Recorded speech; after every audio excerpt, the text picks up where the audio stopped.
Business updates చూద్దాం. దేశీయ stock మార్కెట్లు ఫ్లాట్ గా ప్రారంభమయ్యాయి. సెన్సెక్స్ నిఫ్టీ ఫ్లాట్ గా ట్రేడ్ అవుతున్నాయి. JSW steel, Tata steel, Hindalco, power grid corporation, coal India షేర్లు లాభాల్లో ట్రేడ్ అవుతున్నాయి. Cipla, HUL, Infosys, Wipro, HCl tech షేర్లు నష్టాల్లో కొనసాగుతున్నాయి. రైట్, ఈరోజు మార్కెట్ కి సంబంధించి వారి విశ్లేషణ అందించడానికి మనతో పాటు లైవ్ లో సిద్ధంగా ఉన్నారు సీనియర్ బిజినెస్ అనలిస్ట్ మాధవిరెడ్డి గారు. మాధవిరెడ్డి గారు నమస్తే అండి. నమస్తే అండి. రైట్, ఏం చెప్తారు మేడం, మార్కెట్ ఎలా ఉంది నిన్న, ఈ రోజు, ఈ వీక్ ఎలా ఉండబోతోంది? సో నిన్న అయితే మనం చూసామండి, markets have touched all time high. అంటే ఇప్పుడు కూడా చాలా near by all time high కి ఉన్నామని చెప్పొచ్చు. సో ఇప్పుడు మార్కెట్స్ చూసుకుంటే 84,894 అంటే Sensex very much near to 85,000 cross అవ్వడానికి, అంటే జస్ట్ 84,980 వరకు వెళ్ళిందండి నిన్న మార్కెట్స్ లో సెన్సెక్స్. అండ్ అలానే నిఫ్టీ అయితే 25,932 ఇప్పుడు కొంచెం మనకి ట్రేడ్ అవుతుంది అండ్ ఫ్లాట్ గా ట్రేడ్ అవుతున్నాయి. అండ్ దాని ఆల్ టైమ్ హై చూసుకున్నట్లయితే 25,956. So markets are very much near to reach the remarkable mark of 26,000 ని రీచ్ అవ్వడానికి. సో మనకి నెక్స్ట్ రెసిస్టెన్స్ లెవెల్స్ చూసుకున్నట్లయితే 26,050, 26,200 దగ్గర ఉంటే మనకి 25,850 అనేది చాలా క్రూషియల్ సపోర్ట్ అండి. సో 25,850 మనం హోల్డ్ చేయగలిగితే Nifty, so we can go for the next level of this 26,000 అయితే మనం ఈజీగా చేయొచ్చండి. ఎందుకంటే all these because of the positive news coming from fed rate cut అనేది మనకి కనిపించింది. ఇంకా అక్కడతో స్టార్ట్ అయిన తర్వాత నిన్న చైనాలో బ్యాంక్ ఆఫ్ చైనాలో కూడా మనకి కనిపించిందండి. సో వాళ్ళు కూడా 20 BPS పాయింట్స్ వాళ్ళు కూడా ఇంట్రెస్ట్ రేట్ అనేది కట్ చేశారు. సో ఓవరాల్ గా అందరూ కూడా ఈ ఎకానమీని స్టిమ్యులేట్ చేయడానికి కొన్ని మానిటరీ మెజర్స్ అనేవి పాజిటివ్ గా తీసుకుంటున్నారండి. Right from US Fed rate దగ్గర నుంచి చైనా వరకు ఇలా స్టిమ్యులస్ కొంత పాజిటివ్ గా ఎకానమీ గ్రో అవ్వడానికి చాలా తీసుకుంటున్నారు. సో దాని భాగంగానే ఈ రోజు మనకి చైనాలో ఎప్పుడైతే ఈ పర్టికులర్ మానిటరీ మెజర్స్ తీసుకున్నారో ఈ మెటల్ స్టాక్స్ అన్ని కూడా ఒక్కసారిగా పాజిటివ్ లోకి వచ్చాయి.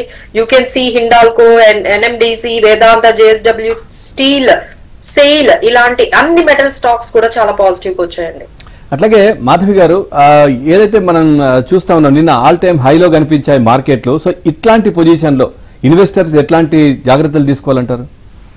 సో డెఫినెట్లీ అండి, ఇప్పుడైతే చాలా వరీసమ్ గా ఒక రిపోర్ట్ అయితే సెబీ నుంచి వచ్చిందండి. సో 24 లో మనకి దాదాపుగా ఒక 91% పీపుల్ హ్యావ్ లాస్ట్ ట్రేడింగ్ లో, F&O ట్రేడింగ్ లోకి వెళ్ళి కొన్ని 2 లక్షల కోట్లు, అంటే దాదాపుగా ఈ 3 years F&O ట్రేడింగ్ లో లాస్ అయిన మొత్తం అమౌంట్ చూసుకుంటే 2 లక్షల కోట్ల పైనే ఉందని మనకు చెప్తున్నారండి. So this is very very very like sensitive అండి. అందరూ కూడా చాలా జాగ్రత్తగా ఈ ట్రేడింగ్ అనే దానికి వెళ్లకుండా, అంటే మార్కెట్స్ ఎప్పుడైతే బుల్ రన్ లో ఉన్నాయని మనకి వస్తుందో, సో ఇలాంటి స్కీమ్స్ గానీ ఇలాంటి స్కామ్స్ గానీ ఇలా మీకు తక్కువ టైంలో ఎక్కువ రిటర్న్స్ వచ్చేవి అయితే చాలా జరుగుతున్నాయండి మార్కెట్ లో.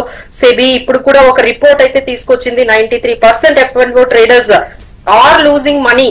అంటే ప్రతి ఒక్కరు కూడా ఆల్మోస్ట్ ఈ ఇయర్ లో అయితే 73 lakh people have lost money అండి. అంటే ఎంత మంది F&O ట్రేడింగ్ లోకి వచ్చి ఈ చిన్న చిన్న ట్రేడర్స్ అందరూ కూడా మనీ పోగొట్టుకుంటున్నారు. So this is what is a warning for every one. చక్కగా వెల్త్ క్రియేషన్ ఐడియాస్ అయితే చాలా ఉన్నాయండి. So you have mutual funds diversified గా, అండ్ యూ హ్యావ్ PMS లు ఉన్నాయి. ఇప్పుడు స్మాల్ కేసులు కూడా 2 లక్షల నుంచి స్టార్ట్ అవుతున్నాయి.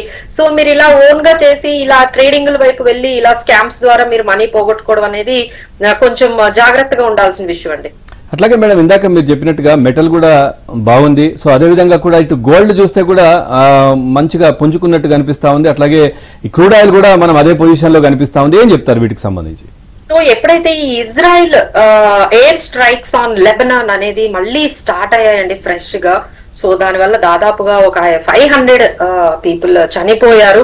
సో అక్కడైతే వార్ సిచ్యువేషన్ అయితే చాలా ఎక్కువగా మనకు కనిపిస్తుంది. సో దానివల్ల మళ్ళీ మనకి క్రూడ్ ఆయిల్ ధరలు బిలో 70 పర్ బ్యారెల్ ఉండేవి ఇప్పుడు 74, 75 పర్ బ్యారెల్ కూడా పెరుగుతున్నాయి. అలానే మనకి గోల్డ్ చూసుకున్నట్లయితే 75,000 అనేది, అంటే 24 క్యారెట్ మనకి 10 grams 75,000 రీచ్ అయ్యి, అలానే మనకి సిల్వర్ 1 lakh వరకు రీచ్ అయింది. సో ఒకవైపు ఫెడ్ రేట్ కట్ వల్ల ఈ గోల్డ్ అనేది పెరుగుతుంది, ఒకవైపు ఈ air strikes and war situations వల్ల కూడా ఈ గోల్డ్ పెరుగుతుంది. సో గోల్డ్ రిలేటెడ్ కొన్ని స్టాక్స్, అంటే జెమ్స్ అండ్ జ్యువెలరీలో ఉన్న కొన్ని స్టాక్స్, సో గోల్డ్ ఫైనాన్స్ చేస్తున్న కంపెనీస్ అయితే ఈ గోల్డ్ ప్రైస్ వల్ల అయితే కొంచెం పాజిటివ్ గా ఉన్నాయండి. సో అపార్ట్ ఫ్రమ్ దట్ మనకి పిఎస్యు బ్యాంక్స్, రియల్ ఎస్టేట్, తర్వాత ఎఫ్ఎంసీజీ, ఇలా మనం అనుకున్న metals, these are all doing well అండి.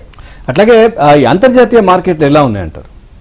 సో అంతర్జాతీయ మార్కెట్ అయితే లైక్ యుఎస్ మార్కెట్స్ అవన్నీ కూడా కొంచెం వాళ్ళ పిఎంఐ డేటా చాలా పాజిటివ్ గా వచ్చిందండి యుఎస్ నుంచి. సో అక్కడ కూడా చాలా పాజిటివ్ గా వాళ్ళు కూడా ఈ యుఎస్ ఫెడ్ రేట్ కట్ ఇంకా ఇక్కడతో ఆగము అంటే ఇప్పటి వరకు వాళ్ళు 4.75 అంటే 5% నుంచి 4.75% వరకు అంటే 50 బేసిస్ పాయింట్స్ తగ్గించారు. ఇంకా ఈ 2024 లో ఇంకా కొన్ని రేట్ కట్స్ ఉండబోతున్నాయని కూడా ఇచ్చారండి. So these are all positive things are going on. So అక్కడ కూడా మార్కెట్స్ చాలా ఈ పర్టికులర్ ఫెడ్ రేట్ కట్ కి చాలా పాజిటివ్ గానే రెస్పాండ్ అయ్యాయండి. దానివల్ల మనకి ఏషియన్ మార్కెట్స్ అలానే ఇండియన్ మార్కెట్స్ కూడా మీరు చూసారు, అన్ని మార్కెట్స్ ఏషియన్ మార్కెట్స్ అన్ని కూడా చాలా పాజిటివ్ గా ఉన్నాయండి. రైట్ నౌ ఈజ్ పాజిటివ్ గానే మొత్తం మార్కెట్స్ అన్ని కూడా ముందుకు వెళ్తున్నాయి. రైట్, ఫైనల్ గా ఎలా ఉంటుందంటారు ఈ వారం మార్కెట్ ఎలా ఉండబోతోంది? నిన్నైతే ఆల్ టైమ్ హై, ఈ రోజు కూడా బాగుంటుందని చెప్పారు, ఎలా ఉంటుందంటారు? సో ఇప్పుడైతే మార్కెట్స్ ఒక్కసారిగా పెరిగాయి కదండి, కొంచెం కన్సాలిడేట్ అయ్యే ఛాన్సెస్ అయితే ఇక్కడ కూడా మనకి కొంచెం ప్రాఫిట్ బుకింగ్ వచ్చే ఛాన్సెస్ అనేవి కనిపిస్తున్నాయి. సో 25,850 అనేది కొంచెం మంచి సపోర్ట్ లెవెల్ అండి. సో ఇక్కడ గానీ మార్కెట్ హోల్డ్ చేయగలిగితే నెక్స్ట్ 26,000 కి వెళ్తుంది. లేదు అంటే మళ్ళీ 25,500, 25,700 దగ్గర మంచి సపోర్ట్ అయితే కనిపిస్తుంది. మనకి ఎఫ్ఐఐ సపోర్ట్, ఎఫ్పిఐస్ అంటే ఫారెన్ పోర్ట్ఫోలియో ఇన్వెస్టర్స్ అందరూ కూడా మన ఇండియన్ మార్కెట్స్ లో, ఎస్పెషల్ ఇండియన్ మార్కెట్ లో 87,000 crores ఎప్పుడు లేనంతగా అంటే జూన్ 2023 తర్వాత ఇంతగా మన ఇండియన్ మార్కెట్స్ లో ఇన్వెస్ట్ చేయడం అనేది చాలా పాజిటివ్ గా చెప్పొచ్చండి. సో ఒకవైపు మన రీటైల్ ఇన్వెస్టర్స్, ఒకవైపు FPI and FIIs interest in towards Indian equity markets and ఎఫ్&ఓ మార్కెట్ పార్టిసిపేషన్ వల్ల సో నెక్స్ట్ లెవెల్ అయితే కొంచెం పాజిటివ్ గానే ఎవ్రీవేర్ అయితే కనిపిస్తుందండి. వ్యక్తిగత ట్రేడర్లు జరిపే ఈక్విటీ ఫ్యూచర్స్ అండ్ ఆప్షన్స్ ఎఫ్&ఓ ట్రేడింగ్ పై మార్కెట్ నియంత్రణ మండలి సెబీ మరోసారి ప్రమాద ఘంటికలు మోగించింది.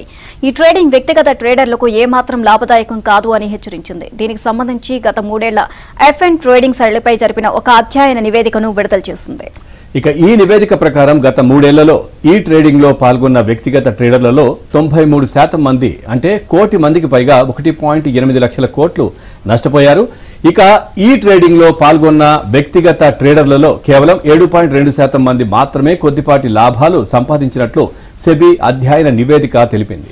ట్రేడింగ్ లావాదేవీల ఖర్చులతో కలిపి ఎఫ్&ఓ ట్రేడింగ్ జరిపిన వ్యక్తిగత ట్రేడర్లు గత 3 ఏళ్లలో సగటున 2 లక్షల వరకు నష్టపోయారు. వీరిలో 3.5% మంది అంటే సుమారు 4 లక్షల మంది సగటున 28 లక్షల చొప్పున నష్టపోయారు. గత ఆర్థిక సంవత్సరాన్ని మాత్రమే పరిగణలోకి తీసుకుంటే ఈ ట్రేడింగ్ లో పాల్గొన్న వ్యక్తిగత ట్రేడర్లలో 91% మంది అంటే 73 లక్షల మంది సగటున 1.2 లక్షల చొప్పున 75,000 కోట్ల వరకు నష్టపోయినట్లు సెబీ అధ్యయనం తెలిపింది. ఈక్విటీ ఎఫ్&ఓ ట్రేడింగ్ వద్దు బాబు అని నిపుణులైతే ఎంతగా హెచ్చరిస్తున్నా వ్యక్తిగత ట్రేడర్లు వినిపించుకోవడం లేదు. పైగా ఏటికేటికి వీరి సంఖ్య పెరిగిపోతోంది. 2021-22 ఆర్థిక సంవత్సరంలో ఎఫ్&ఓ ట్రేడింగ్ లో పాల్గొనే వ్యక్తిగత ట్రేడర్ల సంఖ్య 51 లక్షలు ఉంటే గత ఆర్థిక సంవత్సరానికి ఇది 96 లక్షలకు చేరింది. గతేడాది ఎఫ్&ఓ ట్రేడింగ్ సరళిని పరిశీలించిన ఈ ట్రేడింగ్ లో పాల్గొన్న ట్రేడర్లలో 99.8% మంది వ్యక్తిగత ట్రేడర్లని సెబీ నివేదిక పేర్కొంది. లావాదేవీల ఖర్చులు తగ్గడం, అధునాతన ట్రేడింగ్ ప్లాట్ఫామ్స్ అందుబాటులోకి రావడం ఇందుకు ప్రధాన కారణమని తెలిపింది.